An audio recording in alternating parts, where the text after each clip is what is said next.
Hello everyone and welcome to the part two UPSC. हमने अपने last video में ये देखा था कि मनी होता क्या है, इसके फॉर्म्स क्या क्या होते हैं और कैसे ये बार्टर सिस्टम से अलग है। इस वीडियो में हम ये जानेंगे कि आखिर मनी का सप्लाई कहाँ से आता है इकोनॉमी में। M1, M2, M3, M4 ये सारे कौन से मनी होते हैं और किस तरीके से एक कमर्शियल बैंक मनी क्रिएट करती है इकोनॉमी में। So let's start the video. तो अब सवाल ये आता है कि आखिर इकोनॉमी में मनी का सप्लाई करता कौन है।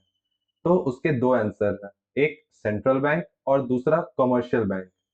सेंट्रल बैंक हमारी इंडिया की क्या है, RBI, that is reserve bank of India. और दूसरे वो सारे कमर्शियल बैंक्स जैसे कि आपके बैंक ऑफ बड़ौदा, आईसीआईसीआई, ये सारे बैंक्स कमर्शियल बैंक्स में आते हैं। तो अब आपको लग रहा होगा कि कमर्शियल बैंक्स मनी का सप्लाई कैसे करती है। तो उसे जानने के पहले हमें कुछ बेसिक फंक्शंस जाने होंगे कमर्शियल बैंक्स के। तो कमर्शियल बैंक्स का दो काम होता है, एक डिपॉजिट करना, जितने भी हमारे पैसे होते हैं, टाइम डिपॉजिट हो या फिर डिमांड डिपॉजिट हो, ये करने का काम होता है कमर्शियल बैंक्स का। और दूसरे काम होते हैं इसके लोन्स देना, जितने भी तरीके के लोन्स हो, चाहे व्हीकल लोन्स, होम लोन्स। तो कमर्शियल बैंक ये दोनों काम करता है, एक से डिपॉजिट लेगा, दूसरे को लोन देगा। तो इस प्रोसेस में मनी कैसे बनता है, तो आइए देखते हैं।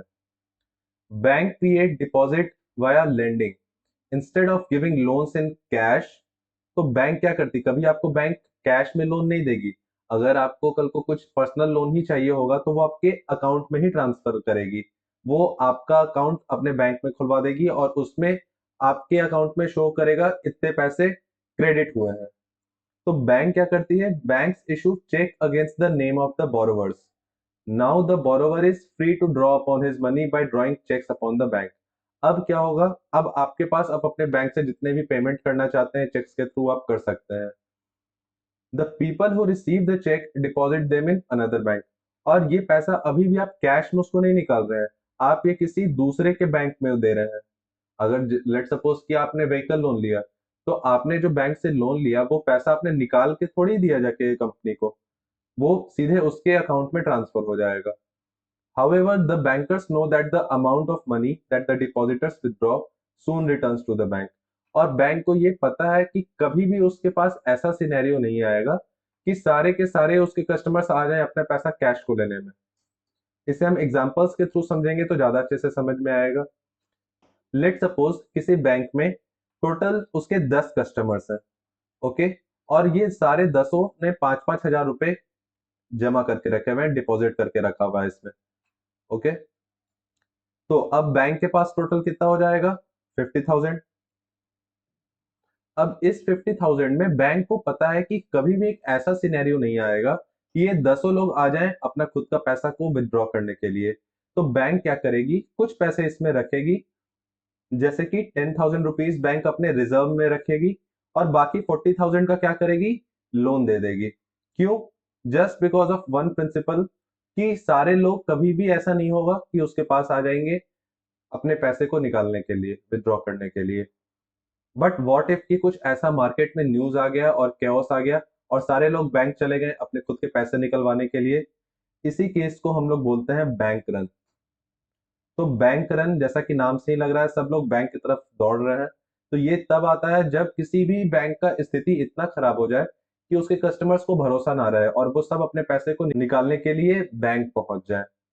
तो इससे बचने के लिए, ताकि ऐसा कभी ना हो, आरबीआई ने भी कुछ मेजर्स रखे हैं। आरबीआई ने ये कहा है कि हर एक कमर्शियल बैंक को कुछ पैसे आरबीआई के पास जमा करने हैं। उस पैसे को हम लोग बोलते हैं CRR, that is cash reserve ratio. ये पैसे आरबीआई के पास हर एक कमर्शियल बैंक जमा करती है और ये सीआरआर का रेट आरबीआई सेट करती है। और ये अप्रोक्स 4% 5% के आसपास होता है और ये आरबीआई ही रेगुलेट करती है। तो हमने ये देखा कि कमर्शियल बैंक काम कैसे करती है। फिर वापस से सवाल वही आ जाता है कि ये पैसे कैसे बनाती है, how does it create money. ये एक बहुत बढ़िया सा एग्जांपल है। इसमें हम लोग रिजर्व रेशियो को 10% लेके चल रहे हैं, ओके। तो आप ध्यान दीजिएगा, ये वाला सेक्शन है डिपॉजिट का, ये है वो पैसे जो कि बैंक लोन में दे रही है, और ये है टोटल रिजर्व्स ये है टोटल डिपॉजिट और ये है टोटल लोन्स। ओके, तो लेट सपोज अभी आप ये सारे चीज को भूल जाइए, UBI, SBI, bank of Baroda, ये सारे को भूल जाइए। ओके, बस मैं जो बोल रहा हूँ आप उस पर फोकस कीजिए। अब लेट सपोज कोई एक बैंक है, उसमें 1,000 रुपए टोटल डिपॉजिट हुए। तो क्योंकि आरबीआई का नॉर्म है कि 10% उसको आरबीआई के पास जमा करना है, तो ये 100 रुपए तो वो आरबीआई के पास जमा कर दिया। तो इस कारण से ये 100 रुपए आपको कहाँ रिफ्लेक्ट हो रहे हैं, यहाँ पे। ठीक है, बचे जो पैसे 900 रुपए, उन 900 रुपए का बैंक ने क्या किया, लोन में दे दिया। तो अभी 900 रुपए हैं लोन में और 100 रुपए हैं कहाँ, रिजर्व में। बट ये जो 900 रुपए लोन में दिए, ये अभी भी बैंक ने उस आदमी को कैश में निकाल के नहीं दिया, इसे विथड्रॉ नहीं किया। इस 900 को क्या किया, उसी आदमी का एक अकाउंट खुलवा दिया अपने खुद के बैंक में, और ये 900 रुपए फिर से डिपॉजिट हो गए बैंक में ही। तो यहाँ पे देखिए, ये हमारा 900 रुपया फिर से डिपॉजिट हुआ। तो अब बैंक के पास टोटल डिपॉजिट कितना हो गया, 1900 रुपीज। इनिशियली अभी था 1,000 ही रुपया, लेकिन ये क्या हुआ, 1900 रुपीज। और अब इस 900 में से बैंक क्या करेगी, 10% को रखेगी रिजर्व में। बच गया कितना, 810 रुपए। इस 810 रुपए का क्या करेगी, लोन दे देगी। तो अब टोटल लोन कितना हो गया, 900 प्लस 810, यानी 1,710 रुपया। अब इस बार जो 810 रुपया लोन दी थी, इसे वापस से फिर से डिपॉजिट कर दिया खुद के ही अकाउंट में। तो अब फिर से ये 800 डिपॉजिट के अंडर आ गया। अब ये 810 और पहले का 1,900 रुपया, तो अब टोटल मिलकर कितना हो गया, 2710। तो आप देख रहे हैं किस तरीके से बैंक हर एक लोन देने के साथ साथ ही वो उसके टोटल डिपॉजिट में भी ऐड ऑन हो रहा है। तो इसी तरीके से करते करते एक पॉइंट ऐसा आएगा कि हमारा टोटल रिजर्व आ जाएगा 1,000 रुपीज का, जो कि हमारा इनिशियल डिपॉजिट था। इनिशियली किसी ने जाके 1,000 रुपए जमा किए थे बैंक में, और वही लास्ट में हमारा टोटल रिजर्व भी है। बट साथ ही साथ बैंक के डिपॉजिट में कितने रुपए हैं, 10,000 रुपीज। और उसने लोन में कितने किए हुए हैं, 9,000 रुपीज। तो अगर टोटल करेंगे तो टोटल कितना हो गया, 20,000 रुपीज। तो बैंक ने सिर्फ 1,000 रुपीज से 20,000 रुपीज बना लिए। तो ये क्या हुआ, ये हुआ मनी का सप्लाई इकोनॉमी में, आउट ऑफ नथिंग। इसी कारण से हर एक देश की गवर्नमेंट चाहती है कि उसकी जितनी भी इकोनॉमी हो वो फॉर्मलाइज हो सके, लोगों के बैंक अकाउंट हो। क्यों, क्योंकि इकोनॉमी में ज्यादा से ज्यादा पैसे का इनफ्लो हो। तो ये हमने समझा कि किस तरीके से कोई भी कमर्शियल बैंक पैसे बनाती है, 1,000 का 20,000 बनाती है। और वो इसलिए ही कर पाती है क्योंकि उसे पता है कि ये जो 1,000 रुपए उसके पास आए हैं, वो सारे लोग एक ही बार में उसके बैंक में नहीं आ जाएंगे विथड्रॉ करने के लिए। बस इसी प्रिंसिपल पे सारा का सारा बैंक चलता है, और इस तरीके से मनी का क्रिएशन होता है।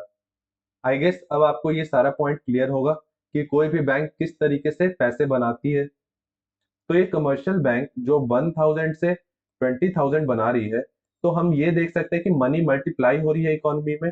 और इसे ही कहा गया है मनी मल्टीप्लायर इफेक्ट, जिसे हम डिटेल में पढ़ेंगे अपने नेक्स्ट स्लाइड में। So money multiplier is a term in monetary economics that is a phenomenon of creating money in the economy in the form of credit creation, which is based on fractional reserve. तो ये fractional reserve banking system क्या है, वैसा system जहां पे कुछ percentage reserve में आपको रखने रहते हैं, जैसे कि सीआरआर 5%, 10%। और इसका फॉर्मूला क्या होता है, मनी मल्टीप्लायर इक्वल्स टू 1/रिजर्व रेशियो। कि अगर जितना भी रिजर्व रेशियो होगा, उसका हम जब रेसिप्रोकल करेंगे तो हमें हमारा मनी मल्टीप्लायर मिल जाएगा। इसे भी हम एक एग्जांपल के थ्रू समझेंगे। अब मान लीजिए रिजर्व रेशियो दिया हुआ है 5%। तो मनी मल्टीप्लायर क्या होगा, मतलब इसका कि मनी मेरा कितना मल्टीप्लाई होगा इनिशियली से। तो मनी मल्टीप्लायर का हमने फॉर्मूला देखा 1/5%। तो 5% को हम लोग लिख सकते हैं 5/100, दैट इज 0.05। तो जब हम इसे 1/0.05 करते हैं तो इसका कितना निकलता है, 20। दैट इज, अगर रिजर्व रेशियो 5% है तो हमारा 20 टाइम्स मनी मल्टीप्लाई करेगा। This would mean that if 1 unit of money is deposited, it shall multiply that money in the economy bye 20 units. तो ये था हमारा total concept about money multiplier. अब हम देखेंगे कि बैंक में डिपॉजिट्स कौन कौन से होते हैं, क्योंकि इसका यूज हमें अपने आने वाले वीडियोस में और आने वाले स्लाइड्स में होगा। तो किसी भी बैंक में दो तरीके के डिपॉजिट्स होते हैं, एक टाइम डिपॉजिट और एक डिमांड डिपॉजिट। और ये सेल्फ एक्सप्लेनेटरी है। टाइम डिपॉजिट मतलब कि हम लोग कुछ टाइम पीरियड तक पैसे को रखेंगे अपने बैंक में, अपने बैंक अकाउंट में। और इसका एग्जांपल, सबसे अच्छा एग्जांपल क्या है? एफडी। हम लोग जब एफडी कराते हैं तो वो क्या कराते हैं कि 2 इयर्स के लिए, 5 इयर्स के लिए, 10 इयर्स के लिए, कि हम लोग इस टाइम पीरियड तक उस पैसे को नहीं छुएंगे। हम लोग वो जो मैच्योरिटी पीरियड हो जाएगा तब जाके उस पैसे को निकाल सकते हैं। वैसे पैसे को बोलते हैं हम लोग टाइम डिपॉजिट। तो time deposits are a type of deposit where money is deposited with a bank for a fixed period, एक फिक्स्ड पीरियड के लिए। और ये फ्यू मंथ्स भी हो सकता है और सेवरल ईयर्स भी हो सकता है। The money can not be withdrawn before the maturity date. और अगर आप चाहें कि मैच्योरिटी डेट से पहले ही पैसे को निकाल लें तो उसके लिए आपको कुछ पेनाल्टी देनी पड़ती है बैंक को। तो ऐसे डिपॉजिट्स को हम बोलते हैं टाइम डिपॉजिट्स। और उसी तरीके से होता है demand deposit. Demand deposits are deposits that can be withdrawn by the depositor at any time. किसी भी समय जाके हम बैंक से ये डिमांड कर सकते हैं कि मैंने जो डिपॉजिट किया था वो मुझे वापस ला के दो, वो मुझे विड्रॉ करना है। तो इसका बेसिक एग्जांपल क्या हो जाएगा? Savings account. जिस भी बैंक में आप सेविंग्स अकाउंट खोलते हैं वो क्या होता है? आपका डिमांड डिपॉजिट होता है। तो इसी कारण से जो इंटरेस्ट रेट बैंक ऑफर करती है डिमांड डिपॉजिट से, वो यूजुअली कम होता है, लोअर होता है टाइम डिपॉजिट से। क्यों? क्योंकि टाइम डिपॉजिट में तो बैंक भी तो फिक्स्ड है ना कि 10 साल तक तो अब हम निश्चिंत हैं। अब इस 10 साल में जो पैसे मेरे पास आए हैं उसे मैं लोन पे देते रहूंगा, उसे मैं मनी मल्टीप्लाई करते रहूंगा। बट डिमांड डिपॉजिट में है कि आप कभी भी किसी समय आप डिमांड कर सकते हैं। तो इसलिए बैंक इस पे कम इंटरेस्ट देती है। अब आ जाता है हमारा net demand and time liability. इसका मतलब यह है कि बैंक की टोटल लायबिलिटी क्या है, कि उसे कितने पैसे ऑन डिमांड देने होंगे। इसमें current account, saving account, demand draft, ये तीनों इंक्लूड होते हैं। मतलब जितना भी आपका डिमांड डिपॉजिट है और जितना भी आपका टाइम डिपॉजिट है। अब जैसे मान लेते हैं किसी बैंक में टाइम डिपॉजिट में 1 लाख रुपए है और डिमांड डिपॉजिट में 2 लाख रुपए है। तो इसका मतलब इस बैंक की लायबिलिटी क्या है कि 3 लाख रुपए इसको टोटल मिला के देने हैं अपने कस्टमर्स को। तो ये 3 लाख क्या हो गया बैंक का net demand and time liability. Okay. तो अब हम ये देखेंगे कि नैरो मनी क्या होती है और ब्रॉड मनी क्या होती है। और ये लास्ट टॉपिक होगी मनी सप्लाई चैप्टर की। The total stock of money in circulation among the public at a particular point of time is called money supply. जितना भी सप्लाई एक पर्टिकुलर पॉइंट ऑफ टाइम पे हो रहा है इकोनॉमी में, उसे ही हम कहते हैं मनी सप्लाई। आरबीआई ने इसे अलग अलग पार्ट में डिवाइड करके रखा हुआ है। आरबीआई ने इसके लिए 4 अल्टरनेटिव मेजर्स बना के रखे हुए हैं, M1, M2, M3, M4। एक एक करके हम लोग जानेंगे कि ये होते क्या है। और इनसे पास्ट में 2 से 3 क्वेश्चन आ चुके हैं यूपीएससी में इन रिसेंट 5 और 6 इयर्स में। मतलब आप ये समझ सकते हैं कि एक साल बीच करके इससे कुछ ना कुछ एक क्वेश्चन आता ही आता है। तो सबसे पहला M1। M1 में क्या आता है? Currency and demand deposit. अब ये करेंसी का मतलब क्या है? जितने भी आपके पास बैंक नोट से सर्कुलेशन में, जितने भी क्वाइंस है सर्कुलेशन में, वो सारे, मतलब total currency in circulation plus जितने भी demand deposit with banks, bank में जितने के भी सेविंग अकाउंट है वो सारे आते हैं M1 में। M2 में क्या आता है? तो M2 में जो M1 है वो तो रहेगा ही, साथ ही साथ इसमें वो भी रहेंगे जो कि पोस्ट ऑफिस में डिपॉजिट किए जाते हैं। तो ये हो गया M2। उसके बाद M3। M3 में भी M1 रहेगा और साथ ही साथ नेट टाइम डिपॉजिट भी रहेगा, मतलब सारे एफडीज, फिक्स डिपॉजिट, जो कि टाइम डिपॉजिट कमर्शियल बैंक के साथ है, उसे भी हम ऐड करेंगे M3 में। अब M4 में क्या होगा? M3 plus time deposit with post office. Post office में भी कुछ टाइम डिपॉजिट्स होते हैं, उनको जब हम इस M3 में ऐड करते हैं तो वो हमको मिला के देता है M4। तो ये 4 होते हैं बेसिक मेजर्स जो आरबीआई लेके चलती है। तो जो M1 और M2 होता है इसे हम कहते हैं नैरो मनी, और ये ज्यादा लिक्विड होता है।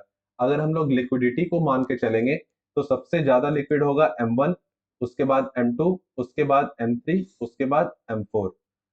मतलब M1, M2, M3, M4 अगर हम लोग ऊपर से देखें तो ये डिसेंडिंग ऑर्डर में जाता है। मतलब सबसे ज्यादा डिसेंडिंग ऑर्डर ऑफ लिक्विडिटी, मतलब कौन सा पैसा सबसे ज्यादा लिक्विड है, तो M1। क्यों? क्योंकि M1 में करेंसी है, कॉइन्स, पहले से ही कैश है, और जो बैंक में डिमांड डिपॉजिट है, कभी भी हम लोग यूपीआई कर सकते हैं, कभी भी हम लोग बैंक ट्रांसफर कर सकते हैं, तो ये पैसा सबसे ज्यादा लिक्विड है। उसके बाद आता है M2। अब क्योंकि पोस्ट ऑफिस में सेविंग डिपॉजिट है, तो उसमें से पैसे निकालने में थोड़े टाइम लगेंगे। उसके बाद आता है M3, क्योंकि अब इसमें टाइम डिपॉजिट भी है, तो टाइम डिपॉजिट में हमने देखा था कि पेनल्टी देना पड़ता है अगर टाइम से पहले निकाला तो। और M4 में क्या होता है, टाइम डिपॉजिट जो पोस्ट ऑफिस में भी है। तो सबसे ज्यादा लिक्विड M1, फिर M2, फिर M3, फिर M4। तो M1 और M2 को हम लोग कहते हैं नैरो मनी। उसी तरीके से M3 और M4 को हम लोग कहते हैं ब्रॉड मनी, क्योंकि इसमें हम लोग अलग अलग तरीके के मनी को एक साथ रखते हैं। तो अब एक और होता है M0। M0 क्या होता है, इसे हम कहते हैं रिजर्व मनी। इसमें जितने भी करेंसी सर्कुलेशन में होते हैं वो, और बैंकर्स जितने भी डिपॉजिट करते हैं आरबीआई के साथ सीआरआर में जो, वो, और अदर्स जितने भी डिपॉजिट आरबीआई के साथ होते हैं, उसे कहते हैं हम लोग M0, और इसे ही बोलते हैं हम लोग रिजर्व मनी।